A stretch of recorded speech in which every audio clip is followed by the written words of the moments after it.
Bonjour, ici Sébastien du site internet chococlick.com.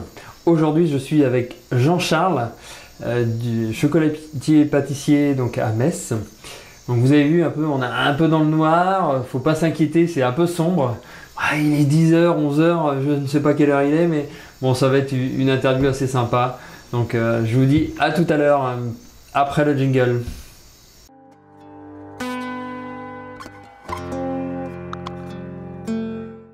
C'est un pâtissier chocolatier et surtout, entre autres, 2 fois champion du monde de glace en 2000 et 2002. Donc bonjour, écoute Jean-Charles, je pense que là on est plus à parler de chocolat que de glace. Oui. Moi j'aimerais un petit peu que tu me dises, tu m'en dises un peu plus sur toi, pourquoi tu en es venu au chocolat, vraiment cette passion en passant par la glace et autres, dis-moi tout. Alors, le métier, déjà il faut que tu saches que j'ai baigné depuis tout petit dans le métier de pâtissier, chocolatier. Mon père était boulanger-pâtissier sur Nancy. D'accord. Et depuis tout petit, j'ai eu des casseroles dans les mains, et puis la chimie des matières premières a fait que je me suis dirigé naturellement sur le métier de pâtissier dans un premier temps. Ouais. Donc j'ai appris sur Nancy et j'ai parfait ma formation sur Paris. J'ai été 5 ans à la Maison Millet et ensuite je me suis installé. Le hasard a voulu qu'on atterrisse sur Metz. Ok. Donc pas de champ particulier. Non. Non. Non, Okay. non. Et donc le métier de chocolatier, on reprenait une pâtisserie qui avait une forte vente de chocolat.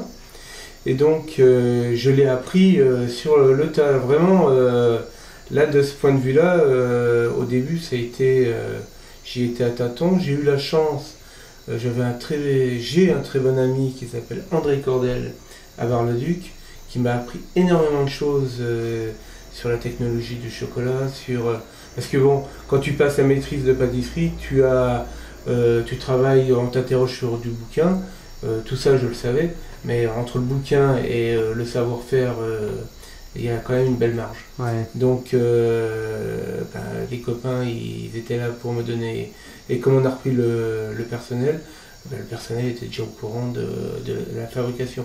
Donc on a évolué, il y a eu une passion avec le chocolat, parce que c'est une matière qui se travaille de différentes façons. Ouais. Alors transformation pour les gâteaux, transformation pour les bonbons au chocolat, et puis transformation pour les pièces de Pâques, pièces de mariage, pièces de vitrine. Donc le côté artistique du chocolat me plaît énormément. C'est la transformation de la matière. On est un peu des alchimistes, donc un peu des apprentis sorciers. Quand tu transformes un produit avec un autre, il y a tout un mécanisme chimique qui se passe. Et donc tu découvres, tu fais tes petites expériences, et puis tu cherches dans les bouquins pourquoi ça donne ça, etc. Et là, je dirais que tu progresses comme ça. Alors, la progression dans le métier, c'est apprendre chez des bons, ça c'est pour avoir des bonnes bases. Et ensuite, l'élévation, c'est les concours.